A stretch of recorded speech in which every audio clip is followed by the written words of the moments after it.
Hello, welcome to this very special edition of the Pace Report. I'm Brian Pace, reporting live here at the August Wilson African American Culture Center here in the heart of Pittsburgh, Pennsylvania for the official Taste of Jazz kickoff for the 13th annual Pittsburgh International Jazz Festival presented by Citizens.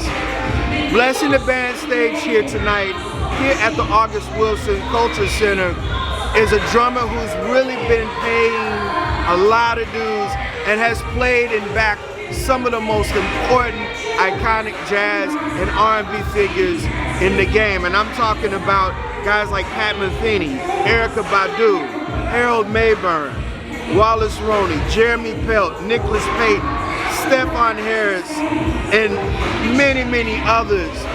Jonathan Barber hails from Hartford, Connecticut. And this gentleman has not only continued the rich legacy of Black American music, but he's also paying homage as well as his heroes, the great Tony Williams and Roy Haynes. Tonight here on the Pace Report as part of the Taste of Jazz kickoff here at the August Wilson Culture Center, he's playing with his band Vision Ahead. And I had a chance to sit down and break bread with him to one, talk about his roots growing up in Hartford, Connecticut, as well as talk about what motivates him to put this band Vision Ahead together, as well as we reflect on some of his heroes in the music game, as well as talk about why the drums was his passion. So sit back, relax, and enjoy Jonathan Barber and Vision Ahead for one of the official kickoff of the Taste of Jazz, this year's 13th annual Pittsburgh International Jazz Festival presented by Citizens here at the August Wilson African American Culture Center here in Pittsburgh, Pennsylvania, here on the Pace Report.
Jonathan, man, I have followed you from afar for like many years, man. Thank you for coming and sitting down with me. Thank you, man. Let's talk about your role as a band leader. Vision Ahead has been going on for about almost 10 years now. Yeah.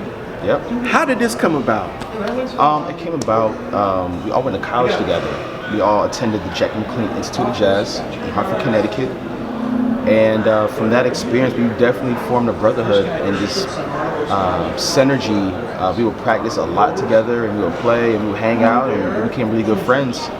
And over time, you know, I started booking local gigs around the city of Hartford, and had this group. And I think what changed or pushed us forward was when we all moved to New York. I started residency at Smalls every Monday, 1 a.m. Believe it or not, kind of crazy, but it was a thing back then. And that right there definitely kind of stamped us as a legitimate band, that people got to see us knowingly and unknowingly. You know, because you got the Blue Note and you get the Vanguard, so as they, you know, as the main set will end, people would start coming through. And so after a while, I was like, man, I think it's time for us to do a record. So 2018 was our first album, and then it feels like every 2 years we're gonna put out another album. So it's a beautiful journey. Now, with your band, you have a guitarist, you have a bassist. Last night you had Fender Rhodes, had a keyboard player. So it's kind of like you had an electric thing going. Sure.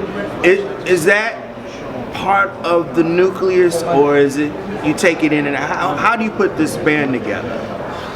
It's a mixture of both. Believe it or not, my latest album called Poetic, it's all Fender Rhodes. And that was really due to the pandemic.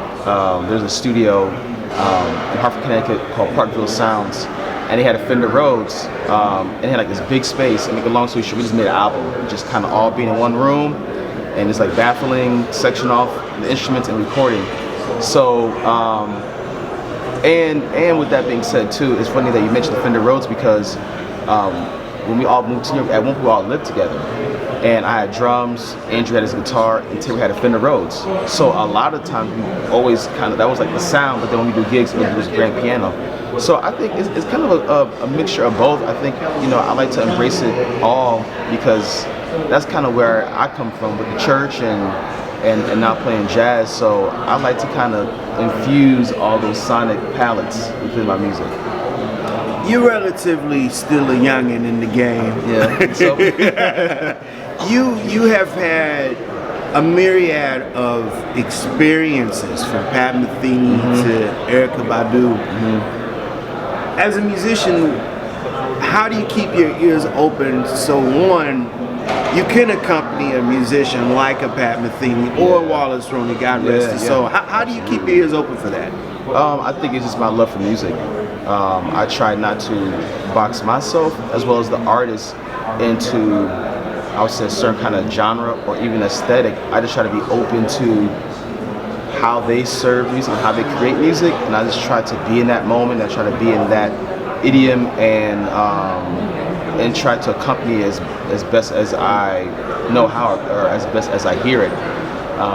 And all those people that you mentioned, is that I'm fans of their music before I got the opportunity. So I think it kind of took it to another level when I got the opportunity to play with those artists. But I think it's just being open and being receptive to whatever kind of direction that they're going in, and I just try to serve. That's interesting. You know, that is the mission for most musicians, because when you're playing, you're not just playing notes. You want to make sure people, like last night's performance was everybody was digging you guys, because it's funky, but it also kind of sticks to the whole Black American music thing. You had a little R&B thing flowing, funk thing going. And again, I think that's kind of like my background. I mean, the church is my foundation, but my father, who's also a drummer, that's how I got introduced to the instrument. I remember on weekends he'd wash his car, and he always play instrumental music. And funny enough, not to put a tangent, I'll tie it around. I would hear stories of people who grew up in the church that couldn't listen to quote unquote non-gospel music. They call it secular music. But and I'll be like, wow, like my dad, he played the you know, the Walter Hawkins and John B. Key and all that stuff. Then he'll also play stuff that when I researched, it was, you know, Bob James and Weather Report and Foreplay and George Duke and all that stuff was like instrumental music. And so it kind of just gave me this like this imagination, like wow, like church got some music school, but this stuff over here, which I didn't really identify what it was, that's kind of cool too. So to tie it to my music, to Vision Ahead, I try to incorporate all of that to say, okay, you know, right here is a moment where we can tip and swing, but also maybe let's lay back and just get in a group and just stay there, and maybe not solo, and then let's be free and play over the bar lines and play out of time, and it's just kind of like expressing where our heads are and also expressing our similar minds. And I think the beautiful thing about my band is that we all come from different backgrounds, but we all have this common goal and we all trust each other. And I think that's something that you can hear. That's something that I try to champion with my band.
as a drummer, I think it's instinctive that you're carrying on two of your heroes. I'm talking about Tony Williams and the great Roy Haynes. Oh my goodness. What was it about those drummers that instinctively put some rudiments or help you study the rudiments of percussion? Oh my goodness, just their conviction.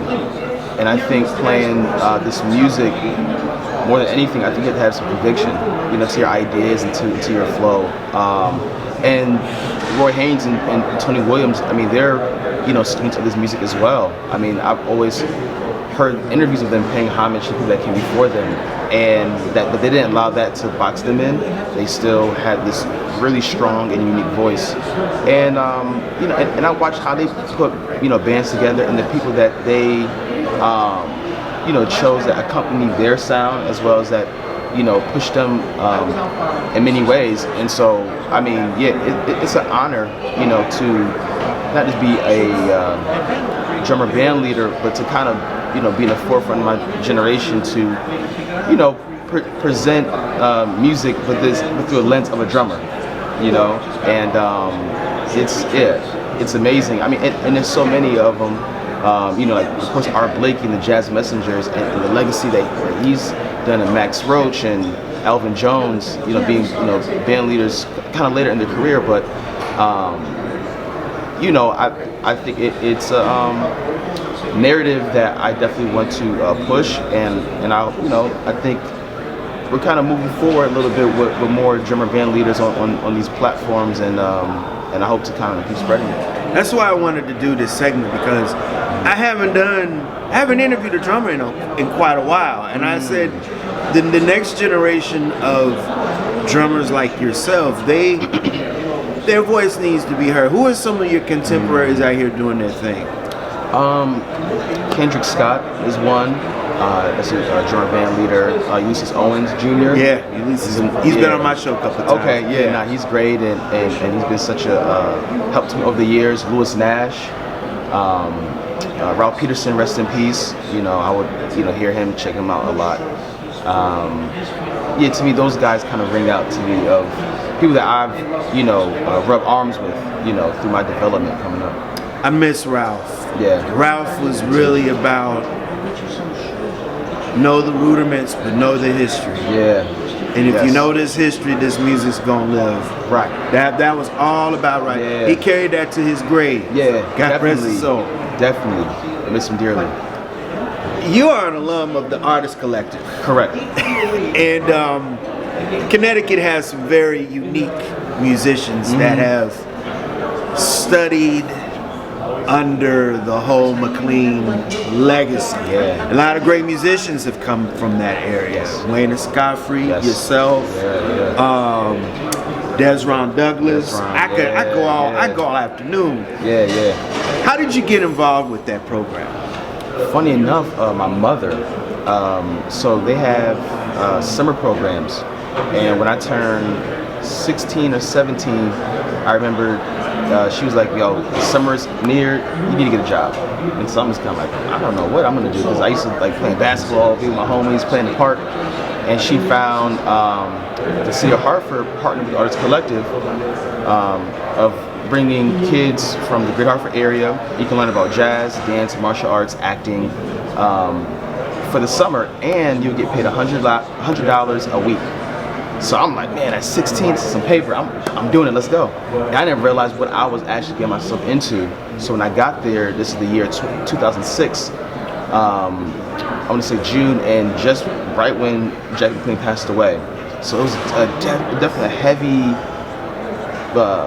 spirit and aura in that place at the time. And Rene was there, and Nat McClean was there, and from that summer I was transformed, you know, by really diving into this music, and also seeing younger or people my age really serious about this music.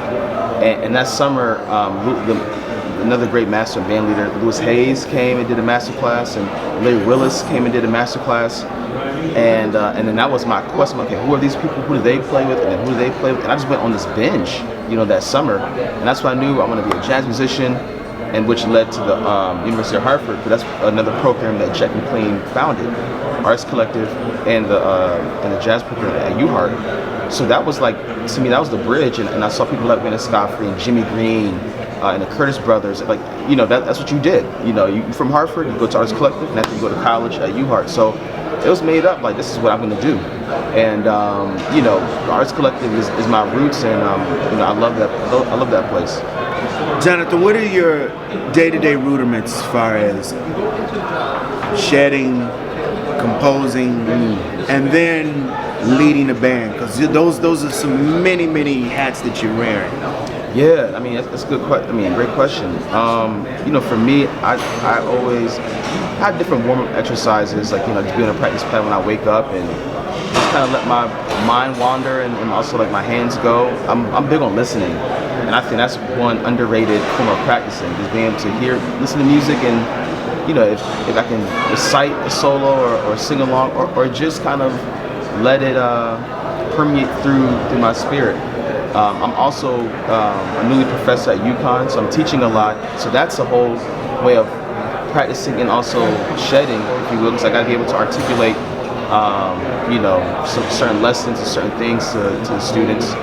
Composing, I love composing at the piano, so that's kind of one thing that I do, or might record myself singing something or playing something. It's with composing, it's different processes, but mostly on the piano. But yeah, I'm really big on listening and just kind of checking things out. And I'm always like on YouTube or Spotify, just saying, hearing the artist and kind of going through their discography a little bit and checking this out. So it's all one big mesh of stuff.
Jonathan Barber, what does Black American music mean to you?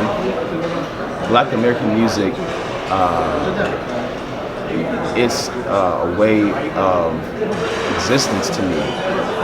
It's something that I flow through, and it's a level of acceptance, you know, no matter what kind of stance you're taking, if you are Black or if you're not. It is one of the creations of just rhythm and harmony as we know it, in that continuation. You know, Black American music is what some people call jazz, and also it is a hybrid of everything that came before that. So I think it's just it's soil to me that produces so much, and is going to produce even stuff that I feel like we haven't really heard yet. That'll do it again for this very special edition of the Face Report. Reporting live here at the Taste of Jazz, the official kickoff of the 13th annual Pittsburgh International Jazz Festival, presented by Citizens. I'd like to personally thank the talented Jonathan Barber for his time. Also, I'd like to personally thank the staff and management here at the August Wilson African American Culture Center here in Pittsburgh, Pennsylvania. I'd like to personally thank Ms. Janice Burley, the artistic director of the Pittsburgh International Jazz Festival and the artistic director of the August Wilson African American Culture Center, for allowing me to come and have carte blanche and interview and document parts of this festival. Also, I'd like to personally thank Ms. Carolyn McClear of Carolyn McClear Public Relations for arranging my whole entire weekend. Thank you for all the hard work that you put in. As always, people, I can't stress this more than enough. Please like, share, and subscribe to my videos here on YouTube and Vimeo, and leave comments. Also follow me on social media. I am on Instagram, Twitter, and Facebook. Also, for more information on the upcoming Pittsburgh International Jazz Festival, please visit them online at pittsburghinternationaljazzfest.org. Until next time, remember, if it's in the groove, it'll make you move. Until next time, peace.